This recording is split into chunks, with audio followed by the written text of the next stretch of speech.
نحمده ونصلي على رسوله الكريم اما بعد فاعوذ باللہ من الشیطان الرجیم بسم اللہ الرحمن الرحیم السلام علیکم ورحمۃ اللہ وبرکاتہ۔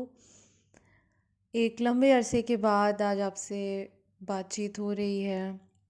میں معذرت چاہوں گی کہ اس ٹائم میں آپ سے بات نہیں کر پائی۔ جو پیغام کا ایک سلسلہ شروع کیا تھا اور میں نے وعدہ کیا تھا کہ کنسسٹنٹ رہوں گی، وہ میں پورا نہیں کر پائی، لیکن انشاءاللہ تعالیٰ کوشش یہی کروں گی کہ اب ہر ویک انشاءاللہ تعالیٰ آپ تک اپنی بات پہنچاؤں، اور آپ بھی پارڈن کیجیے گا اگر ہو سکے تو۔ بس یہ ہے کہ جو بھی اللہ تعالیٰ کے کام میں آگے بڑھتا ہے، شیطان بہت زیادہ حاوی ہو جاتا ہے اور کچھ نہ کچھ مجبوریوں کے تحت انسان گیون کر دیتا ہے، پر اللہ تعالیٰ سے دعا یہی کرتی ہوں کہ اللہ تعالیٰ سب کو استقامت عطا کرے۔ آج ہم جس آیات سے آغاز کر رہے ہیں اسے آیت الآیات کہتے ہیں۔ ایک آیتوں کا ایک بہت خوبصورت گلدستہ ہے جو ہمارے سامنے آ رہا ہے آج انشاءاللہ تعالیٰ۔ اس میں اللہ تعالیٰ کی نشانیاں، قدرت کی نشانیاں ہمارے سامنے ہیں، اور ہمیں بلایا جا رہا ہے کہ ان کے بارے میں سوچو، کیونکہ جب اللہ تعالیٰ کے دین کی طرف دعوت دی جاتی ہے تو کیونکہ فرشتے ہیں، ملائکہ ہیں، یہ ساری چیزیں ہم نے اپنی آنکھوں سے نہیں دیکھی ہیں، تو ہمارے لیے یقین کرنا تھوڑا مشکل ہوتا ہے۔ لیکن اللہ تعالیٰ کی قدرت کی نشانیاں جو ہیں، آسمان ہے، زمین ہے، تمام مخلوق ہیں، یہ ساری چیزیں کیسے وہ کھا رہی ہیں، کیسے چھوٹی سے چھوٹی مخلوق کو بھی رزق پہنچایا جا رہا ہے، کیسے وہ بھی اپنی ساری بایولوجیکل پروسیسز وہی کر رہی ہے، ریپروڈیوس بھی کر رہی ہے، بریتھ بھی کر رہی ہے، ایکسکریٹ بھی کر رہی ہے، کھا بھی رہی ہے، سو بھی رہی ہے، تو کیسے ہر چھوٹی سے چھوٹی اور بڑی سے بڑی چیز کا سسٹم اللہ تعالیٰ چلا رہا ہے، یہ سب تو ہمارے سامنے ہی ہے نا۔ تو یہ زیادہ ریلیٹیبل نشانیاں ہیں، یہ ایسی نشانیاں جو ہمیں اللہ تعالیٰ کے قریب کرتی ہیں، ہمیں ریلیٹیبل لگتی ہیں، اور اس کے ذریعے اللہ تعالیٰ ہمیں اپنی طرف دعوت دے رہا ہے۔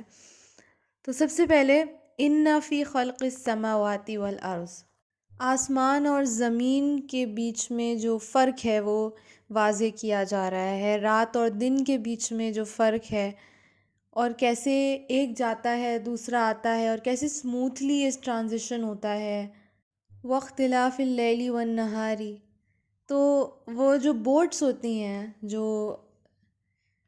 دریاؤں میں اللہ تعالیٰ نے ایسی دریائیں بنائی ہیں، ایسے سمندر بنائے ہیں جس میں یہ جو بوٹس ہوتی ہیں، کشتیاں ہوتی ہیں، یہ انسان کے فائدے کے لیے ایک جگہ سے دوسری جگہ جانے میں کام آتی، بیکاز پہلے ریلویز تو تھے نہیں، نہ ایئر سے کوئی ٹریول کرتا تھا، جو بھی ٹریول ہوتا تھا بائی سی ہی ہوتا تھا۔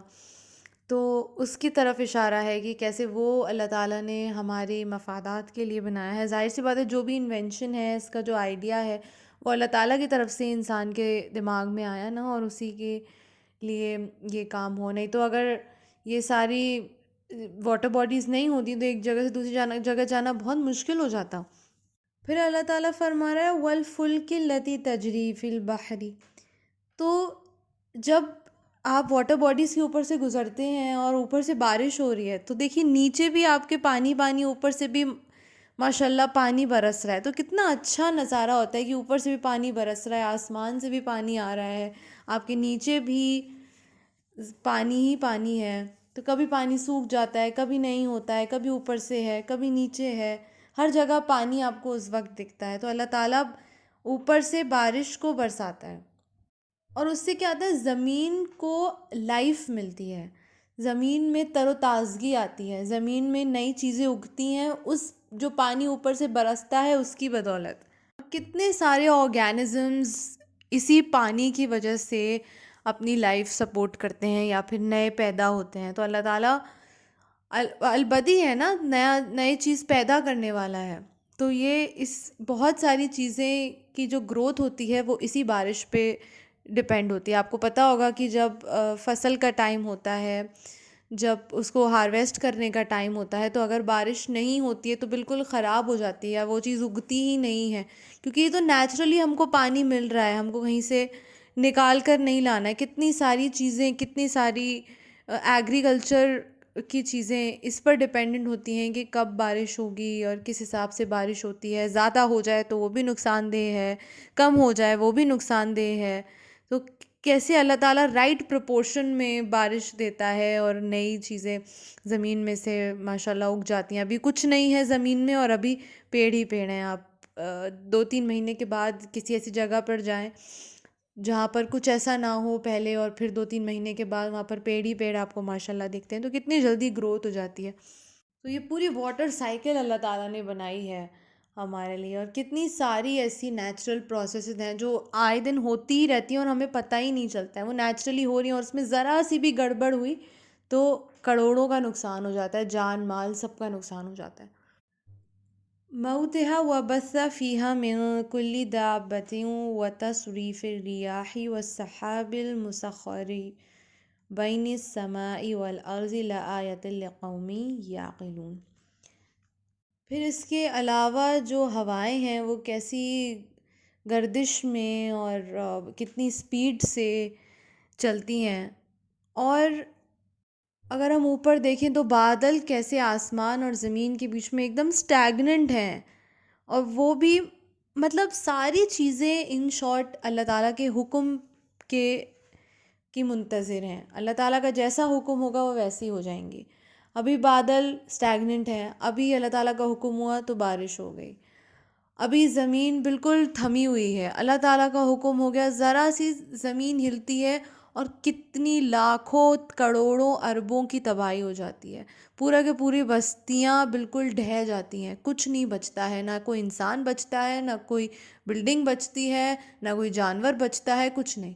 ابھی زمین تھمی ہوئی ہے. تو کون ہے جو لوگ آرگیو کرتے ہیں نعوذ باللہ اللہ تعالیٰ کی پریزنس کو، جو لوگ ایتھیسٹ ہوتے ہیں، کون ہے جو یہ حکم دے رہا ہے؟ کون یہ ڈیسائیڈ کر رہا ہے کہ اب زمین ویسی کی ویسی رہے گی اور اب ہل جائے گی؟ کون ہے جو ڈیسائیڈ کر رہا ہے کہ ابھی ہوا جو ہے آپ کو اچھی لگے گی، بہت ہی ہوا بھینی بہتی ہوا ہوگی، اور کب وہ سائیکلون بن جائے گی؟ کون یہ ڈیسائیڈ کرتا ہے؟ اللہ تعالیٰ ڈیسائیڈ کرتا ہے. ایک ایسی سپریم پاور ہے جو کہ انکویسچنیبل ہے، اور اس کے آگے سبمٹ کرنے میں ہی ہماری بھلائی ہے. تو جب یہ ساری نشانیاں دیکھنے کے بعد آپ کو کیا لگتا ہے کون ڈیسائیڈ کرتا ہے کہ یہ جو آرگینزم ہے یہ اس طریقے سے دکھے گا، یہ جو انسان ہے اس کی شکل ایسی ہوگا؟ اب دیکھیے ساری چیزیں ہمارے اندر بالکل سیم ہیں. وہی آنکھیں، وہی ناک ہے، وہی آئی براؤز ہیں، وہی لپس ہیں، وہی بال ہیں، وہی ہاتھ ہیں. لیکن ہر انسان کا چہرہ ہی اگر آپ صرف دیکھ لیں، ہر انسان کا چہرہ الگ ہے. آپ انسان کی صرف آنکھیں دیکھ کر پہچان سکتے ہیں کہ وہ کون ہے، جبکہ آنکھیں سب کی آلموسٹ ایک ہی جیسی ہوتی ہیں. لیکن کتنی مختلف ورائٹیز ہیں، کتنے لوگ جا چکے ہیں، کتنے لوگ ابھی ہیں، کتنے لوگ اور آئیں گے، سب ایک دوسرے سے مختلف ہیں. تو کون ہے جو یہ ڈیسائیڈ کرتا ہے؟ تو ایک سپریم پاور ہے جس کو کہ ہم کویسچن نہیں کر سکتے، جس کو کہ ہم مانتے ہیں کہ وہ ہے، اور اسی کے آگے ہمیں سبمٹ کرنا ہے. ہماری جان جو ہے وہ اسی کے ہاتھ میں ہے، ہمارے فارچیون جو ہے وہ اسی کے ہاتھ میں ہے. لیکن پھر بھی وَمِنَ النَّاسِ مَن يَتَّخِذُ مِن دُونِ اللَّهِ أَندَادًا يُحِبُّونَهُم كَحُبِّ اللَّهِ. تو پھر بھی کچھ لوگ ایسے ہیں جو غیر اللہ کو پکارتے ہیں. کچھ لوگ لینے کے وقت تو اللہ تعالیٰ سے مانگتے ہیں، لیکن جب حق ادا کرنے کی باری آتی ہے، جب نفل پڑھنے کی باری آتی ہے، تو کسی اور کے نام کے نفل مانتے ہیں. تو وہ غیر اللہ کی طرف متوجہ ہو جاتے ہیں. مانگیں گے اللہ سے، کیونکہ غیر اللہ سے مانگ کے دیکھ لیا کچھ نہیں ملا، تو اللہ سے مانگا تو ملنے لگا. یہ ساری نشانیاں ہوتی ہیں. اللہ تعالیٰ نے چاند بنایا، اللہ تعالیٰ نے سورج بنایا، بہت سارے لوگ اسی کی پوجا کرنے لگتے ہیں، اسی کو ورشپ کرنے لگتے ہیں، اسی سے مانگنے لگتے ہیں. یہ ساری چیزیں ہماری ہیلپ کے لیے ہیں. یہ جو جانور ہیں، جیسے ہم نے پہلے پڑھا تھا، بچڑے کو معبود بنا لیا، گائے کو معبود بنا بیٹھے ہیں.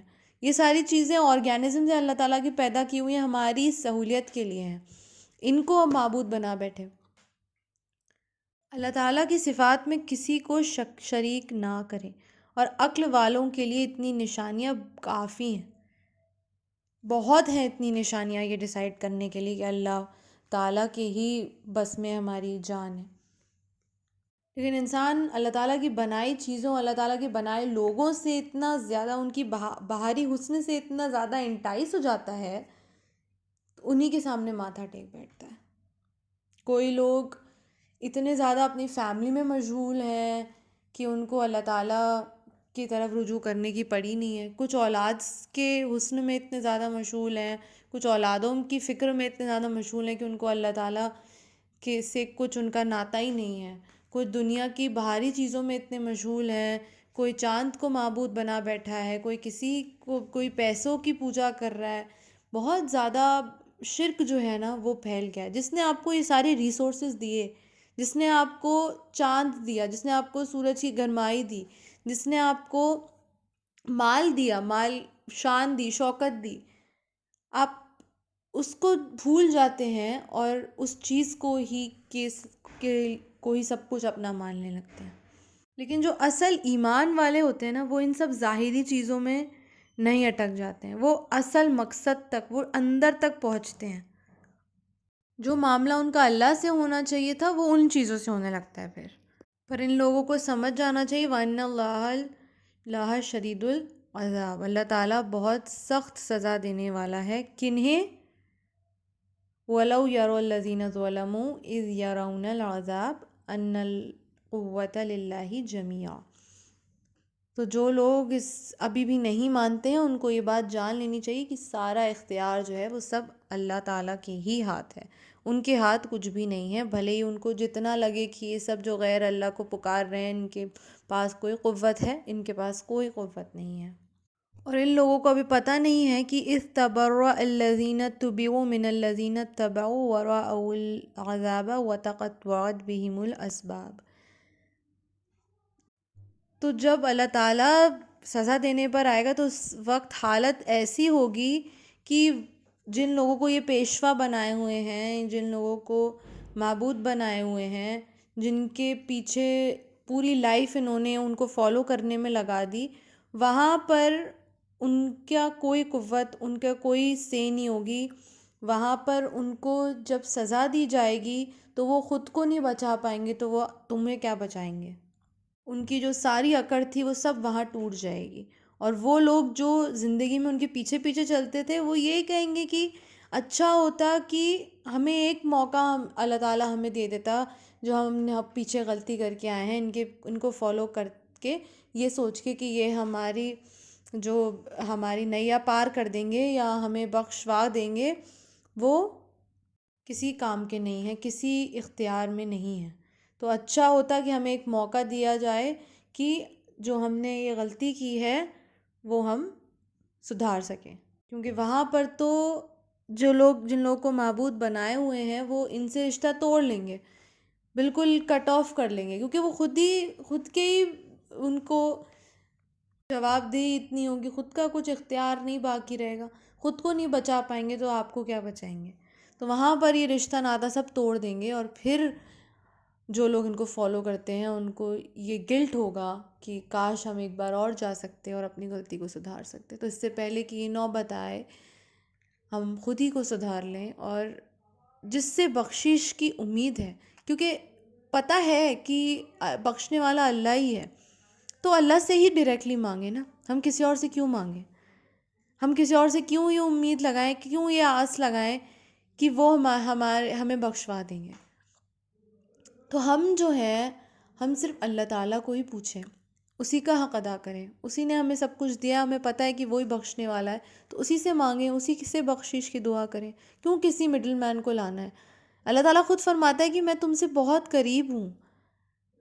تو جب اللہ تعالیٰ ہم سے اتنا قریب ہے اور اللہ تعالیٰ ہر ایک سے اتنا قریب ہے تو ہم اسی سے کیوں نہ مانگیں؟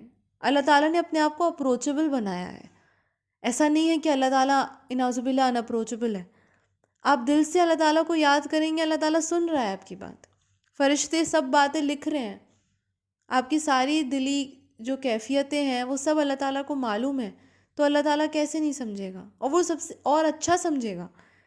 جتنا آپ خود کو نہیں جانتے اتنا اللہ تعالیٰ آپ کو جانتا ہے، تو کسی اور سے آپ اپنی دل کی کیفیت کیسے بتائیں گے؟ کبھی کبھی ایسا ہوتا ہے نا، ہمارے دل کا ایسا حال ہوتا ہے ہم بیان ہی نہیں کر پاتے ہیں، کہ دل ایسا ہو رہا ہوتا ہے، اتنی ساری سوچیں فکریں ہوتی ہیں، ہم کہتے ہیں کہ سمجھ میں نہیں آ رہا کہ کیسی طبیعت ہو رہی ہے، عجیب سی کیفیت ہو رہی ہے، تو اللہ تعالیٰ تو یہ سب سے واقف ہے نا۔ تو اس وقت اگر آپ آنسو بہا کے اللہ تعالیٰ سے رو کے ہی دعا کر لیں گے کہ اللہ تو میرے لیے بہتر کر، تو کیا اللہ تعالیٰ آپ کی دعا نہیں سنے گا؟ اس کے لیے مڈل مین کی ضرورت ہے۔ جب اللہ آپ سے قریب ہے، آپ کی شر سے زیادہ قریب ہے، آپ کی روح سے زیادہ آپ سے قریب ہے، تو مڈل مین کی کیا ضرورت ہے؟ تو سیدھا اللہ تعالیٰ سے مانگیں انشاءاللہ تعالیٰ، اور اسی سے بخشش کی دعا کریں، اور انشاءاللہ تعالیٰ ہم اپنے آپ کے لیے ایسی نوبت نہ آنے دیں کہ ہمارے سامنے یہ سب کچھ ہو رہا ہو اور تب ہم بہت زیادہ گلٹ اسٹرکن ہوں کہ ہمارے پاس کوئی آپشن نہ بچے، ہم اتنی زیادہ ہمیں سیلف گلٹ ہو جائے کہ ہمارے پاس ہاتھ ملنے کے علاوہ اور کچھ آپشن نہ رہ جائے، اور اس سے نکلنے کا اب کوئی بھی ہمارے پاس موقع نہیں ہے، کیونکہ وہاں پر جب ہم ایک بار پہنچ گئے تو پھر تو کوئی ریٹریو بیک ہے ہی نہیں، پھر تو کوئی سیکنڈ چانس ہے ہی نہیں۔ تو اللہ تعالیٰ ہم سب کی یہ مدد کرے کہ صحیح راستے پر چلیں، صحیح چیزیں سمجھ میں آئیں، اور ڈسٹنکشن اپنے دماغ کا استعمال کر کے کیا صحیح ہے کیا غلط ہے اس کو ہم سیگریگیٹ کر کے اور صحیح کی طرف متوجہ ہو جائیں انشاءاللہ تعالیٰ ہمیشہ ہمیشہ کے لیے۔ وآخر دعوانا ان الحمد للہ رب العالمین۔ السلام علیکم ورحمۃ اللہ وبرکاتہ۔